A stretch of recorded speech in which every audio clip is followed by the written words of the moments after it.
Halo, Assalamualaikum warahmatullahi wabarakatuh. Bertemu lagi dengan saya, Ibu Afia. Oke, kali ini kita akan belajar bersama untuk topik Decision Tree Classifier, yaitu salah satu metode di mesin learning untuk klasifikasi. Oke, yang pertama kita memahami dulu ya, apa itu maksud dari Decision Tree.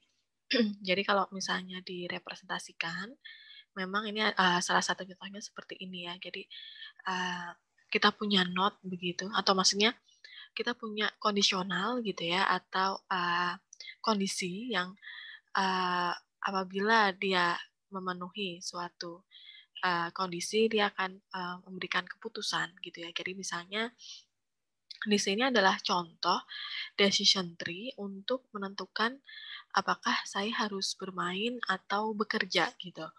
Yang pertama itu di sini kebetulan ada dua variabel, yaitu atau dua feature ya, yaitu atau dua atribut, yaitu hari libur dan jamnya.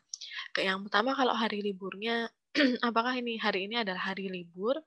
Kalau iya, maka boleh, maka keputusannya adalah bermain gitu ya. Tapi kalau misalnya apakah hari libur? Tidak. Jika tidak hari libur, maka akan dicek lagi, apakah jamnya lebih dari jam 5. Kalau misalnya iya, maka bermain. Tapi kalau jamnya kurang dari jam 5, maka jika tidak gitu ya, jika tidak maka dia akan bekerja gitu. Jadi ini suatu contoh decision tree. Decision tree ini tidak hanya di menjadi suatu metode di mesin learning ya, maksudnya secara general itu adalah suatu metode untuk mengambil keputusan gitu berdasarkan atribut atau kondisi-kondisi yang ada.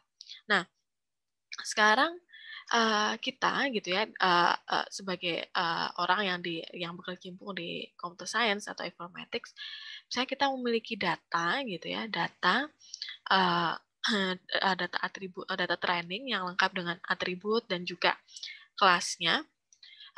Kita diminta untuk membangun atau mendevelop suatu pohon keputusan, sehingga bisa menentukan keputusan mana yang diambil gitu ya, atau finally decision apa yang diambil seperti itu. Jadi disinilah maksud dari kita mendevelop decision tree classifier gitu. Nah, untuk mendevelop decision tree classifier yang pertama yang perlu menjadi concern atau menjadi salah satu hal yang penting adalah kita mengerti apa yang menjadi faktor untuk mendevelop decision tree itu. Yang pertama adalah terkait istilah gene. Uh, ada yang mengatakan gene index, ada yang mengatakan gene impurity. Jadi pada saat nanti kita mendevelop decision tree, kita akan menghitung suatu nilai yang disebut dengan gene impurity atau gene index ini. Jika nilainya sudah minimal atau 0 idealnya, maka decision tree kita sudah well developed. Ya, maksudnya sudah terbangun dengan baik dan sudah finish gitu ya. Karena kalau dari data nanti kita akan melakukan penentuan ya, misalnya fitur apa dulu yang akan dijadikan root atau akar di sini gitu ya. Kemudian berikutnya apa di sini nilainya, labelnya apakah bermain, kemudian nanti ke fitur apa lagi untuk penentuan urutan berikutnya itu berdasarkan gene impurity. Jadi kita mencari gene impurity yang minimal atau yang mendekati atau idealnya adalah 0. Jika semua sudah selesai, decision tree-nya di develop selesai, itu menjadi 0. Nah, gene impurity itu apa sih gitu ya? Ya, gene impurity ini bisa tadi ya dibilang sebagai indeks gitu ya, indeks untuk menentukan apakah decision tree kita sudah balance atau belum, maksudnya sudah well developed atau belum, dalam arti semua sudah tercover atau belum. Nah, decision tree ini tidak hanya untuk binary classifier ya, maksudnya kalau untuk contoh yang di sini kan memang dia bermain dan bekerja gitu ya. Tidak harus binary classifier atau dua kelas. Dia bisa multi classifier, maksudnya bisa lebih dari satu kelas gitu. Nah, uh, di sini secara umum ya, jadi kalau misalnya kelasnya lebih dari 2 ya, ini formulanya, jadi 1 minus sigma PI kuadrat atau probabilitas dari suatu kelas tersebut ya. Contohnya nih kalau kita turunkan menjadi 2 kelas saja, misalnya kelas iya dan kelas tidak gitu ya, maka ini menjadi 1 minus probabilitas ya, kemudian minus probabilitas tidak gitu. Jadi memang uh, uh, kita tergantung nanti formulanya, ini formula secara umum, sedangkan ini untuk yang 2 kelas ya, kita jabarkan untuk yang 2 kelas yaitu kelas 2 dan kelas ya dan kelas tidak gitu. Oke, mungkin untuk supaya lebih jelas, kita bisa langsung masuk ke contoh kasus aja ya. Jadi kita punya training data, kemudian kita juga punya, dan kemudian kita akan melakukan perhitungan untuk bagaimana perhitungan gene impurity-nya atau gene index-nya, kemudian kita bisa mendevelop decision tree itu. Oke, di sini misalnya contohnya adalah kita memiliki 3 atribut ya. 3 atribut yaitu kebutuhan primer, apakah kebutuhan primer gitu ya, apakah sudah gajian, dan harga barangnya berapa. Kemudian labelnya atau kelasnya itu adalah apakah barang tersebut dibeli atau tidak. Jadi ini case study, kita ingin membuat pohon keputusan untuk menentukan apakah suatu item atau barang tertentu kita beli atau tidak berdasarkan histori atau data training yang kita miliki. Jadi ada 3 atribut kebutuhan primer, sudah gajian yang tipenya adalah biner, maksudnya ya dan tidak. Kemudian ada harga barang yang tipenya adalah numerik ya, jadi harga barang itu kan numerik, angka. Kemudian labelnya atau kelasnya apakah dibeli atau tidak, jadi ya atau tidak. Nah, dari training data ini kita ingin membuat pohon keputusannya atau decision tree-nya. Ya. Yang pertama kita menghitung gene impurity untuk setiap atribut gitu ya. Jadi langkah pertama adalah kita menghitung gene impurity atau gene index untuk setiap atribut. Nah, katakan yang pertama, atribut yang pertama itu adalah kebutuhan primer gitu ya. Nah, di kebutuhan primer ini tipenya adalah biner ya atau tidak gitu ya. Kemudian labelnya adalah beli atau tidak gitu ya. Jadi di sini ada 7 data ya. Jadi ada 7 data. Kebetulan untuk kebutuhan primer yang ya itu 4, yang tidak itu 3 ya. Gitu. Nah, maka di sini untuk kebutuhan primer lagi ya, ini kita hitung. Kebutuhan primer dia yang ya itu ada 4 ya kan, ada 4. 1, 2, 3, 4. Sedangkan yang tidak itu ada 3 ya. 1, 2, 3. Itu ada 3. Nah, pertama kita masuk dulu yang ya dulu. Ya, yang ya. 1, 2, 3, 4. Jadi khusus kebutuhan primernya iya gitu ya. Jadi di sini ada 4 data.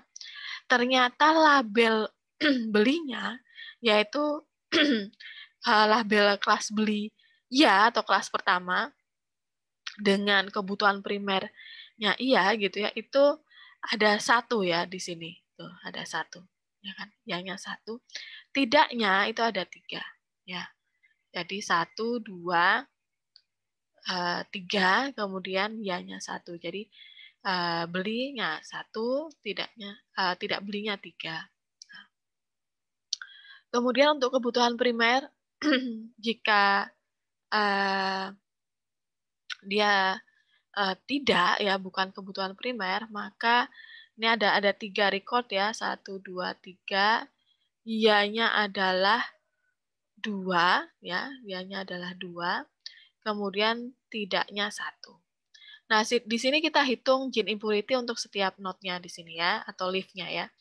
Jadi gene impurity-nya adalah 1 minus probabilitas dari kelas I-nya, yaitu 1 dibagi 4 kuadrat, minus 3 dibagi 4 kuadrat. Ya, jadi nilainya adalah 0,38. Sedangkan untuk untuk kebutuhan primer yang tidak, gene impurity-nya sorry.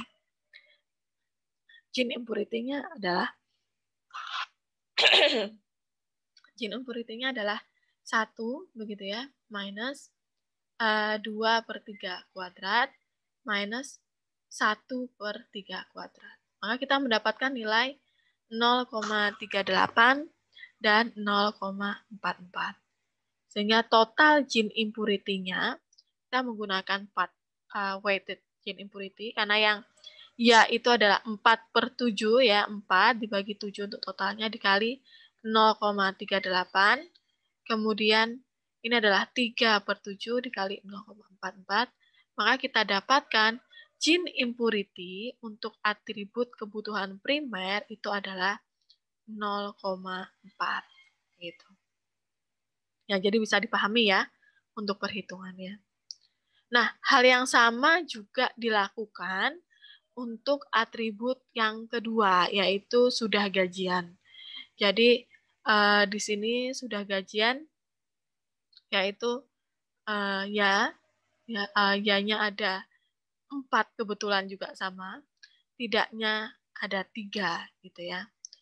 Kalau iya, maka belinya adalah 3, ya-nya 3, tidaknya hanya 1. Sedangkan kalau tidak gajian itu tidak membeli semua ya ternyata ya. Jadi kalau tidak atau belum gajian maka tidaknya 3 ini. Betulan. Kita hitung gene impurity-nya.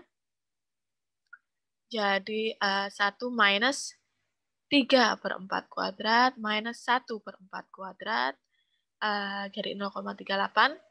Kemudian 1 minus ada yang 0, 0/3 kuadrat minus 3/3 ini gene impurity-nya 0. Ini sudah, berarti ini sudah 0 ini untuk di note ini cukup baik ya. Kita hitung total gene impurity untuk atribut kedua, yaitu sudah gajian. Maka nilainya adalah 0,22 ya. Jadi 4/7 dikali 0,38 ditambah 3/7 dikali 0 sama dengan 0,22. Berikutnya adalah untuk atribut ketiga. Atribut ketiga ini agak unik dengan sebelumnya. Bukan agak unik ya, tapi agak berbeda gitu. Sebenarnya tidak unik, tapi kita akan selalu menghadapinya untuk real case ya, karena datanya adalah numerik ya. Nah, bagaimana untuk membuat atau menentukan kalau datanya numerik gitu ya? Maksudnya kalau sebelumnya itu kan datanya binary atau kategorikal, jadi mudah gitu ya. Jadi ya atau tidak dapat dihitung gitu. Untuk numerik ini caranya untuk decision tree adalah dengan kita yang pertama ya, itu pertama kita sorting dulu ya. Jadi kita sorting dulu harga barangnya tadi data numerik. Anda bisa descending atau ascending ya. Kebetulan di sini ada ascending, jadi dari yang kecil ke besar, jadi dari 7.000 ke 83.000. Kemudian kita hitung rata-rata untuk setiap pasangan baris berurutan.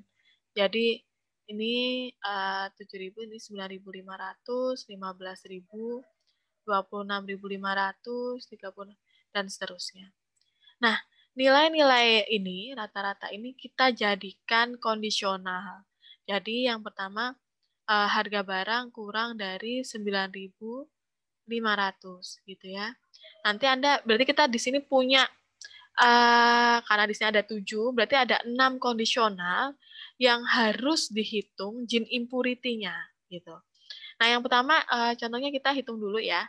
Yang harga barang kurang dari 9.500, kalau iya kurang dari 9.500 berarti kan tidaknya 1 ya. Ya ini kalau ya ini hanya 1, tidaknya 1, ya-nya 0. Kalau kalau tidak harga barangnya tidak kurang dari 9.500 berarti ada 6, ya-nya adalah 3, tidaknya adalah 3. Di sini kita bisa hitung gene impurity-nya adalah 1 minus 1 minus 0 per 1 kuadrat minus 1 per 1 kuadrat sama dengan 0. Kemudian yang di sini gene impurity-nya 1 minus 3 per 6 kuadrat minus 3 per 6 kuadrat ya, karena sama ini 0,5. Jadi 50-50 nih. Ya, Anda bisa lihat.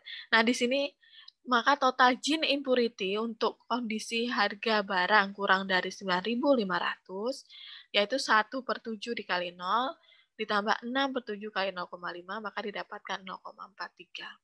Nah, ingat ini kita baru menghitung gene impurity untuk satu kondisional ya, untuk harga barang kurang dari 9.500. Nah, Anda harus menghitung nilai gene impurity untuk semua kondisional gitu. Maksudnya yaitu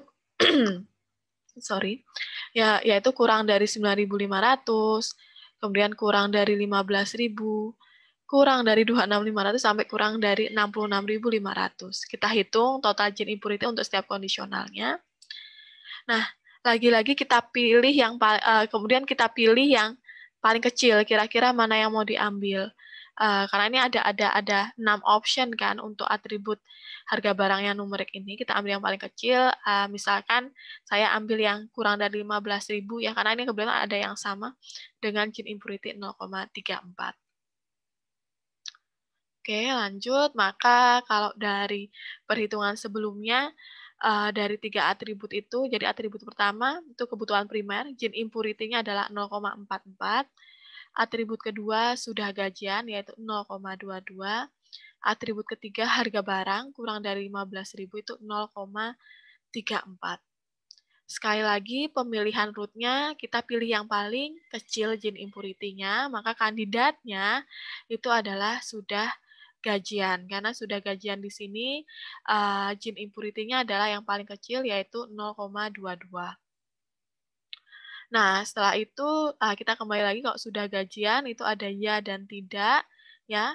Yang sudah gajian. Nah, kebetulan yang tidak ini sudah 0 di note ini ya gene impurity-nya karena ada salah satu kelas yang nilainya 0 itu pasti nilai gene impurity-nya 0. Nah, kita masih ada problem di sini karena ada ya-nya 3, tidaknya 1. Maka di sini harus dilanjutkan decision tree-nya, kondisionalnya atau itu harus dilanjutkan. Maka ada 2 kandidat atribut yang lain, yaitu kebutuhan primer dan harga barang. Mana yang mau diambil? Maka yang pertama kita cek dulu untuk kebutuhan primer. Jadi kalau untuk gajiannya iya, nah kebutuhan primernya ya, itu berarti ada 2 data ya. Ini ada 2 data. Tidak ianya, belinya 1, kelas belinya 1, kelas tidak belinya 1. Sedangkan untuk kebutuhan primer yang tidak, ini semua kelas ya. Dari sini kita menghitung seperti sebelumnya, total gene impurity kebutuhan primernya adalah 0,25. Sekarang kita ke harga barang, misalnya untuk harga barang kurang dari 15.000 karena tadi yang paling kecil yang kita ambil ya, maka kalau sudah gajian iya, kemudian harga barangnya kurang dari 15.000, kalau iya berarti hanya 1 itu ianya 0, tidaknya 1. Tapi kalau harga barang tidak dari 15.000, ianya 3, tidaknya 0. Nah, ini kebetulan salah satu semuanya sudah 0 semua ya, maka gene impurity-nya ini 0 untuk harga barang. Dan secara keseluruhan, gene impurity untuk decision tree ini itu adalah nilainya 0, maka kita bisa sampaikan bahwa ini sudah well developed, maksudnya decision tree-nya sudah dibangun dengan final, dengan baik, yaitu gene impurity-nya 0. Oke, inilah pohon keputusan yang kita miliki gitu ya, yang kita develop dan kita miliki untuk menentukan apakah kita perlu membeli atau tidak berdasarkan 3 atribut data training. Dan ternyata secara tidak langsung menggunakan decision tree itu sebenarnya kita sudah melakukan feature selection ya, kita sudah melakukan seleksi fitur. Jadi yang awalnya kalau kita gunakan semua kebutuhan primer itu harusnya ada condition, tapi dengan decision tree ternyata dia kita discard, itu aja nggak masalah karena sudah cukup dengan 2 atribut, yaitu sudah gajian dan harga barang kurang dari 15.000. Jadi itu juga salah satu kelebihan dari decision tree, bahwa secara implisit, secara tidak langsung, maka proses seleksi fitur itu dilakukan. Selain itu, decision tree itu juga nggak masalah untuk data numerik ataupun data kategori kan, data biner itu nggak masalah gitu ya. Jadi ini salah satu kelebihan decision tree. Mungkin terlihat agak ribet gitu ya perhitungannya, tetapi bagi Anda yang seorang computer science, membuat from scratch-nya saya rasa tidak masalah gitu ya, akan sangat baik sekali. Walaupun sudah banyak sekali library ya, salah satunya adalah di scikit-learn. Ini contohnya ya, Anda kita import decision tree classifier, jadi kita pakai scikit-learn library.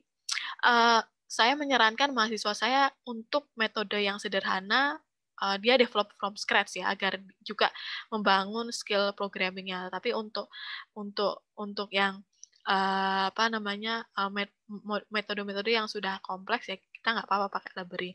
Nah, library ini juga digunakan untuk Anda yang orang komputer science atau informatik, Anda bangun from scratch, kemudian nanti hasilnya bandingkan dengan hasil dari library. Itu juga untuk memastikan bahwa memang sudah benar jalan dari programming Anda. Jadi di sini untuk decision tree classifier yang ada di scikit-learn, ini saya membahas yang dari library ya, ada variabel yaitu variabel itu max depth ya dan minimum sample split. Nah, ini biasanya yang perlu kita isi. Walaupun by default juga nggak masalah ya. Biasanya none dan minimum sample splitnya adalah 2 gitu.